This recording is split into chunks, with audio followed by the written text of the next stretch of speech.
My disabled best friend asked to do something disturbing for her and I'm torn. I've never dealt with such a dark, heartbreaking situation before, and even though I have experienced a lot of pain in this life, this type of hurt is brand new to me. I feel I've been given an impossible choice, and I still have no idea what I'm going to do.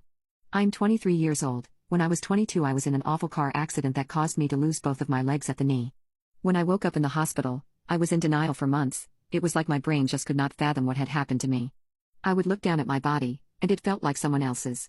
Denial in that type of situation feels insane. I would literally touch my stumps and wonder how long it would take until my legs grew back.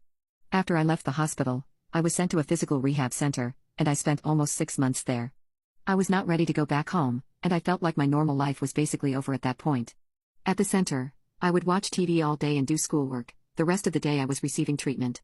My life was depressing and monotonous until Christine arrived at the center one day. I remember giggling a little when I first saw her since she basically had opposite injuries to me.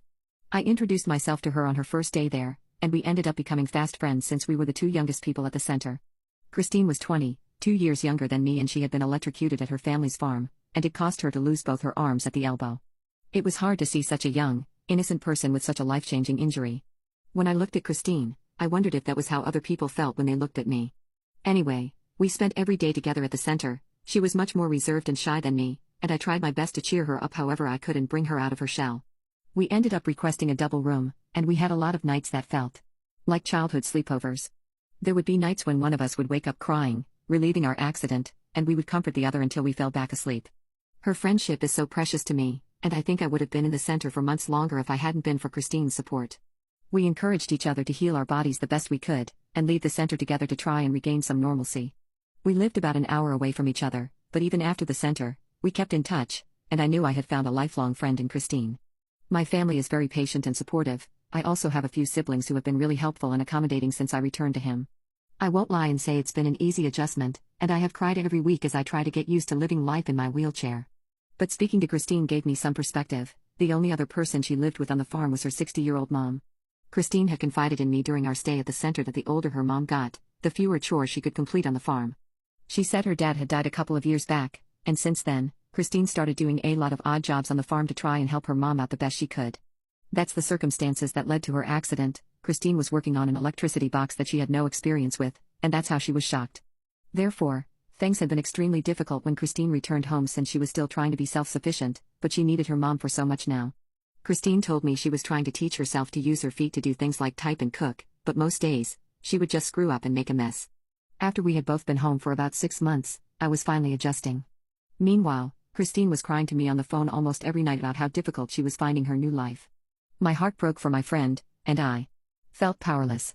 I did the only thing I could think of, and I asked my parents to take me to visit Christine. They agreed, and we made the long drive over to Christine's family farm. As soon as we pulled in, I saw it was a beautiful and lush property, and my eyes welled up as I thought about all the work Christine must have been doing on it before her accident. My heart damn near exploded when I saw Christine run out of her house to greet me in the car. We shared a laugh when I hugged her, and she apologized for not being the best hugger. We all went inside, and I met Christine's mom, who turned out to be a lovely woman, but she moved slowly and had lots of wrinkles. My parents agreed to stay for dinner, and afterward, I slept over at Christine's house and my parents headed home. They were nervous about leaving me, but I promised I would be safe. Everything had been going great until that night. Christine and I stayed up late just talking about how we had been feeling since leaving the center. I had been talking about my struggles for a while. Christine had been quiet, and I finally asked her how she had been feeling lately. I could burst out in tears when I remember this conversation, and I'm still feeling torn and confused. Christine confessed to me that she was violently depressed. She said she wasn't adjusting to her new disability well at all, and that she felt like an awful burden on her mom. She cried as she explained that now that her mom was older, it was her job to take care of her, but now things were reversed, and she felt like a needy, helpless child. I tried to comfort her. I told her she was still so valuable and loved, and that her accident wasn't her fault. But my words were not able to reach her, and that's when Christine dropped the bomb on me that she didn't want her new life, and she confessed that she had been thinking about ending it herself. I cried as soon as the words left her mouth. I told her she was wrong, that she wasn't a burden and I needed her.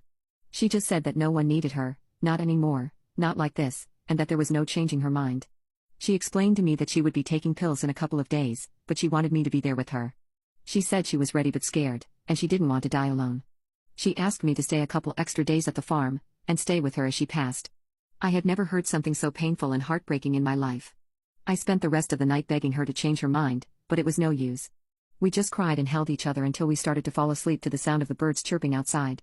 Now, it's the next morning, and I know I have to make a decision. Christine made it clear that she would be doing this with or without me, and that there would be no time to involve any authorities and that she wouldn't let anyone stop her. I love her with all my heart, and I thought she loved me, too, so why would she want to leave me this way? How am I supposed to let her? My disabled best friend asked to do something disturbing for her and I'm torn. The next morning, Christine was silent and acting as depressed as she used to be in the center.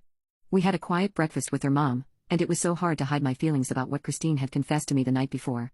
After we ate, Christine took me on a walking tour of her entire farm.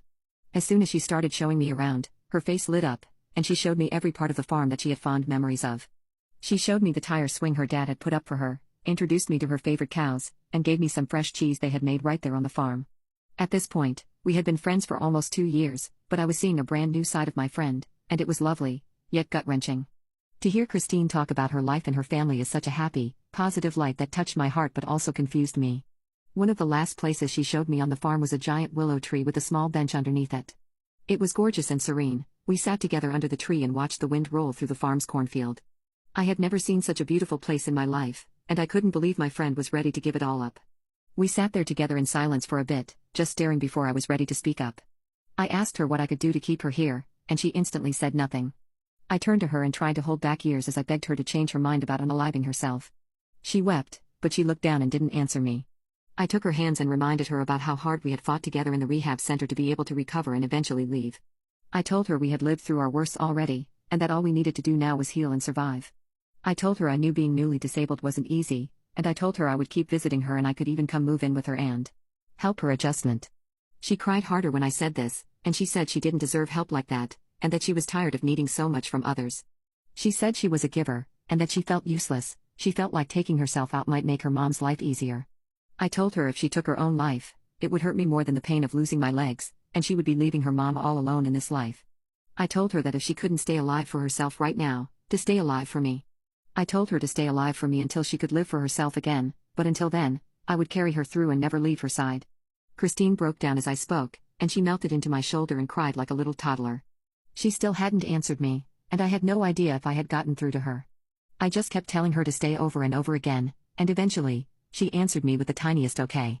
I made her pinky promise not to leave me alone in this life, and we agreed that I would come stay with her for a while. It was hard for her to agree to this, but I told her she would hurt me if she denied me the opportunity to be there for my best friend in their time of need. This all happened about 3 months ago, and I've been living with Christine and her mom ever since. My parents and siblings come visit us every week, and we have a big family dinner. Surprisingly, things had really been working. Since Christine and I have opposite disabilities, it's easy for us to help each other out in the specific ways we need.